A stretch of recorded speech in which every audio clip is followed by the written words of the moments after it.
Hoy vamos a explicarles la médula espinal, viéndolo desde diferentes puntos, unas generalidades donde vamos a ver la anatomía y vamos a ver la fisiología, donde vamos a ver unas vías ascendentes y descendentes.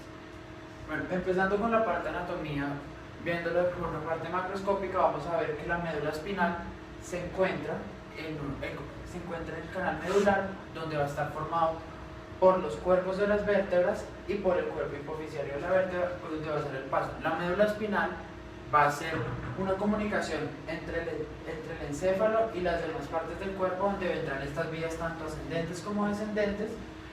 Bueno, la médula espinal va después de la decusación de las pirámides saliendo por el foramen magno y va hasta el nivel de L1, L2, de las vértebras L1, L2, donde posteriormente va a haber una prolongación de vía madre que se va a llamar filum terminal, que empieza en el cono medular, que vendría siendo el final de la médula espinal. También tenemos unas prolongaciones de forma vertical que van a tener forma de cola de caballo, también llamada caudequina. Bueno, tenemos en la configuración externa, vamos a ver que está localizada en el canal espinal. Vamos a ver que la longitud puede variar tanto en el hombre como en la mujer. Vamos a ver que en el hombre va a ser un poquito más grande, va a medir 45 centímetros aproximadamente. Cuando es niño, cuando está en el vientre uterino, la médula espinal va a ocupar todo el canal, mientras que cuando vamos creciendo va a ir disminuyendo su tamaño hasta llegar a niveles de L1 y L2. Esta médula espinal se encuentra recubierta por unas meninges que vamos a explicar posteriormente. A continuación vamos a explicar cómo es la configuración interna de la médula espinal. Entonces, lo primero que vamos a explicar es cómo se distribuye la sustancia gris y la sustancia blanca. La sustancia blanca se encuentra en la periferia y la sustancia gris se encuentra en la parte central. La sustancia gris está conformada por las astas anteriores y posteriores. Las astas anteriores son las que están señalando ahí, son más cortas y más anchas, no se encuentran unidas a la periferia de la médula. Las astas posteriores son más delgadas, más largas y se encuentran unidas a la periferia de la médula espinal. Las astas posteriores son en donde se hace la sinapsis de las neuronas para las vías aferentes o sensitivas, y las astas anteriores es donde se hace la sinapsis para las vías eferentes o motoras. Estas están unidas por la sustancia comisural, que es esta, y en el centro de la sustancia comisural encontramos el conducto ependimal, que es donde se va a realizar el flujo de alguna parte del líquido cefalorraquídeo. A continuación vamos a explicar los surcos de la médula espinal. Entonces tenemos el surco en la cara posterior, que no alcanza a llegar a la sustancia comisural y es un poco más delgado, y el surco anterior, que es más profundo y se encuentra en la cara anterior. Lo otro importante a considerar es que la médula espinal tiene dos ensanchamientos, en el área cervical y braquial y a nivel del área lumbosacra. A continuación vamos a explicar acerca de la irrigación de la médula espinal. Entonces, la irrigación está dada por tres tipos de arterias: las espinales, las radiculares y las vertebrales. Las arterias espinales son ramas de la vertebral y esa arteria que vemos ahí es la arteria espinal anterior. En la cara posterior vamos a ver la arteria espinal posterior. Las arterias espinales tienen ramas hacia la periferia, que son las arterias radiculares. Y por último vamos a nombrar la arteria vertebral. La arteria vertebral es rama de la subclavia, entra por la vértebra C6 hasta C1, hace un acodamiento, llega al bulbo, se anastomosa y forma la arteria basilar. Morfológicamente podemos dividir la médula en unos segmentos. Tenemos un segmento cervical, un segmento torácico, un segmento lumbar y un segmento sacrococcígeo. Esos segmentos se pueden dividir funcionalmente en metámeras. En el primer segmento tenemos 8 metámeras cervicales, en el segundo segmento tenemos 12 metámeras torácicas, en el tercer segmento tenemos 5 metámeras lumbares y en el último segmento tenemos 5 metámeras sacras y una coccígea. De la médula espinal van a salir unos cordones que son prolongaciones nerviosas que van a confluir para darle lugar a los nervios raquídeos. Estos cordones van a ser posteriores, anteriores y a nivel torácico tendremos los cordones laterales. De los posteriores me va a dar lugar el ganglio sensitivo del nervio espinal, que después de, al pasar el agujero de confusión, es donde se van a confluir para darme lugar como tal al nervio raquídeo. Bueno, tenemos la médula espinal, tiene 3 membranas que la recubren y que la protegen y le darán estabilidad. La primera y la más interna será la pía madre, que es una membrana delgada muy vascularizada. La siguiente va a ser la aracnoides, y por último tendremos la dura madre, que es tejido conectivo denso y regular, que es el que más estabilidad me va a dar. Es un tejido duro que a nivel sacro me va a formar el fondo del sacro dural, que es el que me va a dar la estabilidad necesaria de la médula espinal. Bueno, entre las membranas tenemos unos espacios. Entre los espacios más importantes encontramos el espacio subaranoideo, donde me va a filtrar o va a recorrer el líquido cefalorraquídeo, y por encima de la dura madre tendremos el espacio epidural. Correlacionando con la diapositiva anterior, aquí tendremos una imagen de la médula espinal en corte longitudinal, donde podremos observar in vivo estas membranas que me recubren la médula. En esta imagen se puede observar claramente la pía madre, que como habíamos dicho anteriormente es la membrana más interna, delgada, vascularizada, que es la que me recubre directamente el tejido nervioso. Esta pía madre me va a dar lugar a unos repliegues, que son los ligamentos dentados, que tienen como función sostenerme o anclarme la médula espinal a los canales vertebrales. También podremos ver la dura madre, que se extiende hasta nivel sacro, donde me va no solamente a proteger la médula espinal, sino también me va a proteger estas prolongaciones nerviosas llamadas cautequina o cola de caballo. La dura madre, retomando lo que decíamos anteriormente, la dura madre es un tejido conectivo denso y regular que me va a recubrir el canal vertebral y que es fuerte y es inelástico. La aracnoides, que acá pues en esta imagen no se puede observar, es una fina membrana vascular que es subyacente a la dura madre y está unida por trabéculas a la pía madre. Como veíamos anteriormente, la médula espinal es un conducto por el cual viajan vías, las cuales llevan estímulos desde el cerebro hacia la parte inferior y desde la parte inferior hacia el cerebro. Estas vías se pueden dividir en ascendentes y descendentes. Las ascendentes, también llamadas aferentes o sensitivas, están comprendidas por el fascículo de gracilis y cuneatus, el fascículo espinotalámico lateral, el fascículo espinotalámico anterior, el fascículo espinocerebeloso dorsal y el fascículo espinocerebeloso ventral.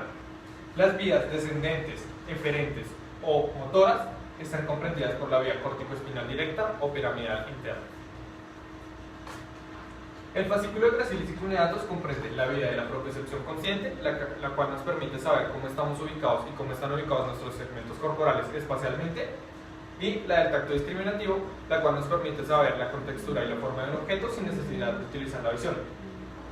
Los receptores son quienes reciben el estímulo. En este caso están ubicados en el sistema tegumentario, los cuales van a dirigir el estímulo hacia la primera neurona, que está ubicada en el ganglio de la raíz dorsal de la médula espinal, la cual va a hacer sinapsis y va a dirigirse, el estímulo va a dirigirse hacia la segunda neurona, ubicada en el núcleo de gracilis y cuneatus, en las astas posteriores de la médula.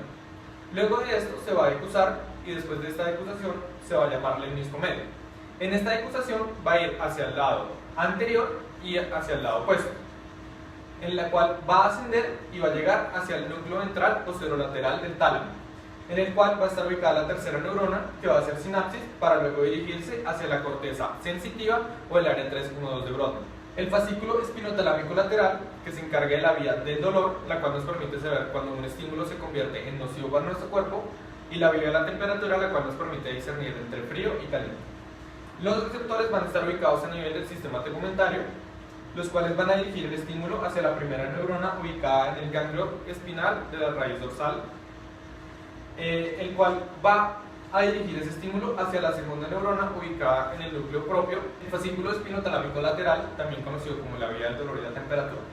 La vía del dolor nos permite saber cuando un estímulo se convierte en nocivo para nuestro cuerpo, y la vía de la temperatura nos permite discernir entre frío y caliente.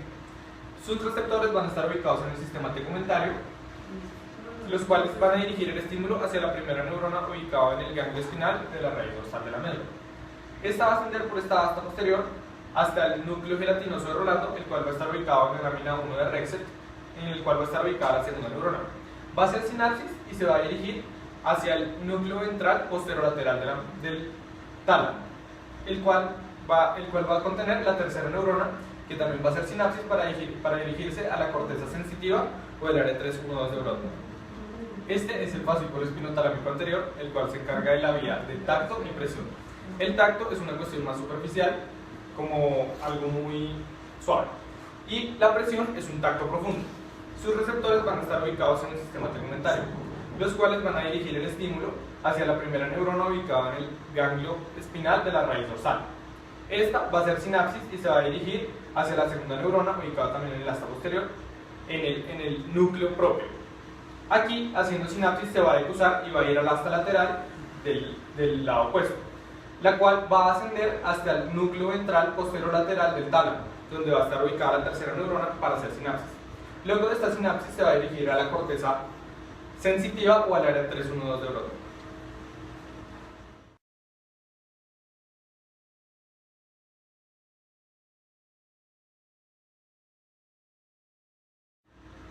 Continuando con el tema de vías medulares, vamos a continuar con la parte de las vías ascendentes o sensitivas.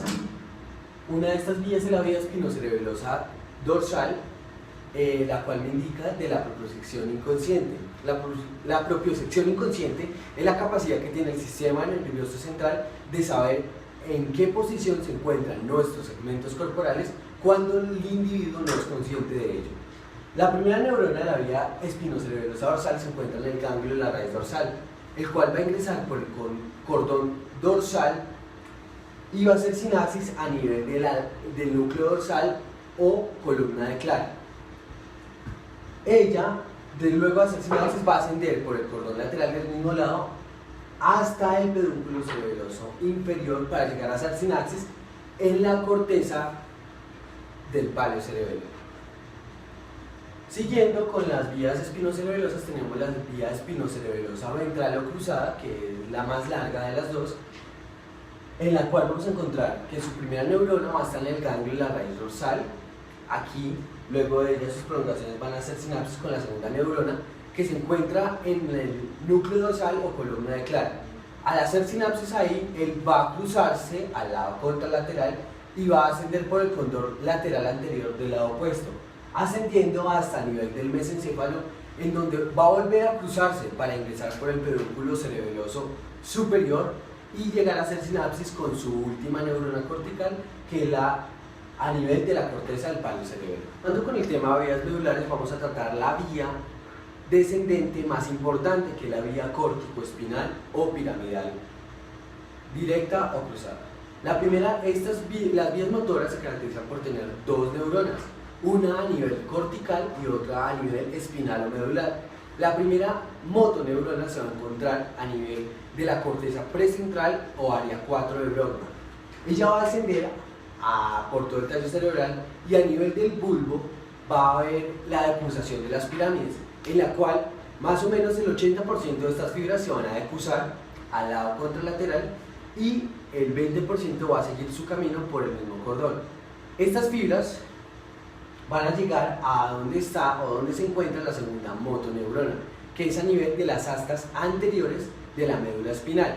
Allí va a hacer sinapsis el fascículo que viene cruzado, y el fascículo que viene directo y que no se cruzó a nivel del bulbo, al llegar a la metámera o al segmento en el cual va a hacer sinapsis, se cruza para volver a hacer sinapsis con el otro segmento que se cruzó a nivel del bulbo. Así podemos deducir que la vía corticoespinal es totalmente cruzada. Un porcentaje se cruza a nivel del bulbo y el otro porcentaje se cruza a nivel de donde va a ser su sinapsis o a nivel donde va a cumplir su función.